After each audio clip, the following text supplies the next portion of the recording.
Hello guys, welcome back to Twin Fairies and mum. എൻ്റെ പുതിയൊരു വീഡിയോയിലേക്ക് എല്ലാവർക്കും സ്വാഗതം. അപ്പോൾ ഓണമൊക്കെ ഇങ്ങ് എത്തിപ്പോലെ എല്ലാവരും ഓണത്തിൻ്റെ തിരക്കിലായിരിക്കും. അപ്പോൾ ഞാനിന്നൊരു പായസത്തിൻ്റെ റെസിപ്പി ആയിട്ടാണ് എത്തിയിരിക്കുന്നത്. ഇൻസ്റ്റൻറ്റ് പായസം മിക്സ് കൊണ്ടാണ് ഞാനിന്ന് പായസം കുക്ക് ചെയ്യുന്നത്. പക്ഷേ ഒരു സ്പെഷ്യൽ റെസിപ്പിയാണ്. അപ്പോൾ എൻ്റെ വീഡിയോയിലോട്ട് പോകാം.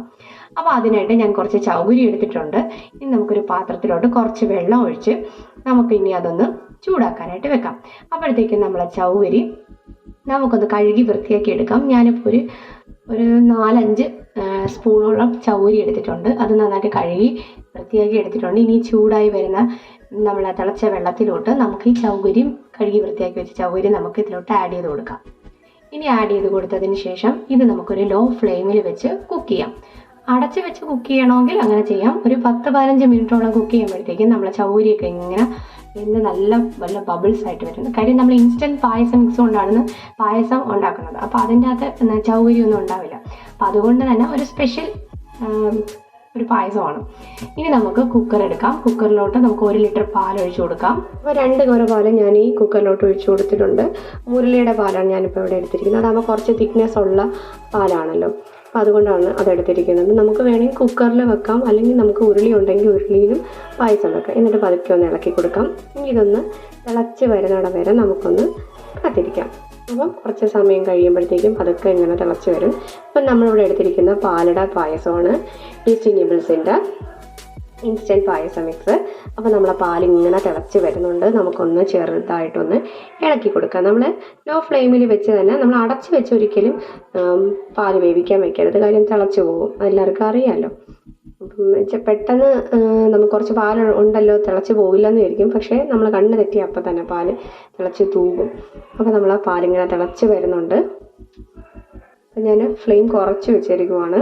നമ്മൾ നേരത്തെ വേവിച്ച് വെച്ച ചൗരി നമ്മൾ സ്ട്രെയിൻ ചെയ്ത് ഒരു പാത്രത്തിലോട്ട് മാറ്റി വെക്കാം. അപ്പം ഞാൻ കുറച്ച് അതിൻ്റെ കൂട്ടത്തിൽ കുറച്ച് വെള്ളവും കൂടെ അതിലോട്ട് ഒഴിച്ച് കൊടുക്കുന്നുണ്ട്. അപ്പം നിങ്ങൾക്ക് വേണമെങ്കിൽ സ്ട്രെയിൻ ചെയ്ത് അത് മാത്രം അതിലോട്ട് ഇട്ട് കൊടുക്കാം. എന്നിട്ട് നമുക്ക് നന്നായിട്ടൊന്ന് ഇളക്കി കൊടുക്കാം. അപ്പോൾ ഇനി പാലിൽ കിടന്ന ചൗരി ഓൾറെഡി വെന്തതാണ്, കുറച്ചും കൂടെ ഒന്ന് വേവട്ടെ. അപ്പോഴത്തേക്കും നമ്മളുടെ ടേസ്റ്റി നിബിൾസിൻ്റെ പായസം മിക്സും കൂടെ നമ്മൾ ഈ പാലിലോട്ട് നമുക്ക് ആഡ് ചെയ്ത് കൊടുക്കാം. ഇനി ഈ പാലിൽ കിടന്ന് നമ്മളെ പായസ മിക്സ് വെന്ത് വരണം. ഒരു 10-15 മിനിറ്റ് കൊണ്ട് വെന്ത് വരും. അപ്പോഴത്തേക്കും നമുക്ക് എന്ത് ചെയ്യാം, ഇങ്ങനെ സ്ലോയിലി ഇങ്ങനെ ഇളക്കി കൊടുക്കാം. അപ്പോൾ നമ്മൾ ഇളക്കി കൊടുക്കുന്നത് ലോ ഫ്ലെയിമിൽ വെച്ചുകൊണ്ടായിരിക്കണം നമ്മളെപ്പോഴും കുക്ക് ചെയ്യാനായിട്ടുള്ളത്. അപ്പോൾ നന്നായിട്ട് ചെറിയ തീയിൽ വെക്കുമ്പോഴാണ് നമ്മൾ ഉണ്ടാക്കുന്ന ഏത് ഫുഡിനാണെങ്കിലും ഒരു ടേസ്റ്റ് നമുക്ക് കൂടുതൽ വരുന്നത്. ചെറു തീയിൽ വെച്ച് വേണം നമ്മളെപ്പോഴും കുക്ക് ചെയ്യാൻ. പ്രത്യേകിച്ച് പായസം നമ്മൾ എത്രയും സ്ലോയിൽ കുക്ക് ചെയ്ത് അത് വറ്റിച്ചെടുക്കുന്നു അത്രയും ടേസ്റ്റ് ആയിരിക്കും നമ്മളെ പായസം ലാസ്റ്റ് ഫൈനൽ പ്രോഡക്റ്റ് നമുക്ക് കിട്ടുന്നത്. അപ്പോൾ നമുക്കിങ്ങനെ ഇളക്കി കൊടുക്കാം. അപ്പോൾ നമ്മളെ പാൽപ്പായസം എന്ന് പറയുമ്പോൾ വൈറ്റ് കളറാണ്. അപ്പോൾ ഇത് കുറച്ചൊരു കാരമലൈസ് ചെയ്തുള്ളൊരു കളറാണ്. അപ്പോൾ നമുക്ക് സൈഡിൽ കൂടെ തന്നെ നമുക്ക് കാഷ്യൂസൊക്കെ ഒന്ന് നമുക്ക് വറുത്തെടുക്കാം.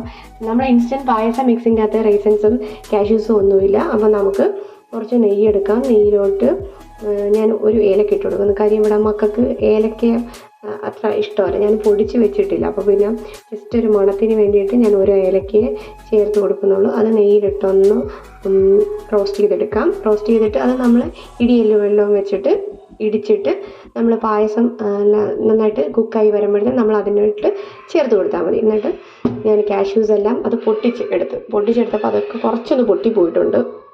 എൻ്റെ കയ്യിൽ പൊട്ടിക്കാത്ത കാഷ്യൂസ് ഇല്ലായിരുന്നു. അപ്പോൾ ഞാൻ പൊട്ടിച്ച് അതൊക്കെ ഒന്ന് വറുത്തെടുക്കുന്നുണ്ട്. പിന്നെ നമുക്ക് ആവശ്യത്തിനുള്ള റൈസൻസും ഇട്ട് കൊടുക്കാം. അപ്പം ഇതെല്ലാം ഇട്ട് കൊടുക്കുമ്പോഴാണല്ലോ പായസത്തിനൊരു പായസമായി മാറുന്നത്. അപ്പം അതുകൊണ്ട് നന്നായിട്ടൊന്ന് റോസ്റ്റ് ചെയ്തെടുക്കാം. നമ്മളെ സൈഡിൽ നമ്മളെ പായസം അവിടെ കുക്കായിക്കൊണ്ടിരിക്കുവാണ് ചെറു തീയിലോട്ട്. ഞാൻ അപ്പോഴത്തേക്കും അടുപ്പൊന്നും അങ്ങോട്ട് മാറ്റിയിട്ടുണ്ട്. കുറച്ചും കൂടെ തീ കുറച്ച് അടുപ്പിലോട്ട് വേണം. അങ്ങനെ അത് അപ്പുറത്തെ സൈഡിൽ ഇങ്ങനെ കുക്കായിക്കൊണ്ടിരിക്കുവാണ്. ഇങ്ങനെ വറ്റി വരുന്നുണ്ട്. ഇനി ഇതിലോട്ട് നമുക്ക് വറുത്ത് വെച്ചിരിക്കുന്ന റൈസൻസും കാഷ്യൂസും എല്ലാം നമുക്ക് ആഡ് ചെയ്ത് കൊടുക്കാം. ഇനി നന്നായിട്ട് ഇളക്കി യോജിപ്പിക്കാം. കൂടാതെ നമ്മൾ നേരത്തെ എടുത്ത് വെച്ച കാർഡമം അതും ഞാൻ ഇതിലോട്ട് ചേർത്ത് കൊടുത്തിട്ടുണ്ട്. അപ്പോൾ നമ്മുടെ പായസം ഇവിടെ റെഡി ആയിട്ടുണ്ട്. എല്ലാവരും ഒന്ന് ട്രൈ ചെയ്ത് നോക്കുക. ഇഷ്ടമായെങ്കിൽ സപ്പോർട്ട് ചെയ്യുക. ഇനി മറ്റൊരു വീഡിയോയിലോട്ട് കാണുന്നവരേക്കും thanks for watching. Bye by.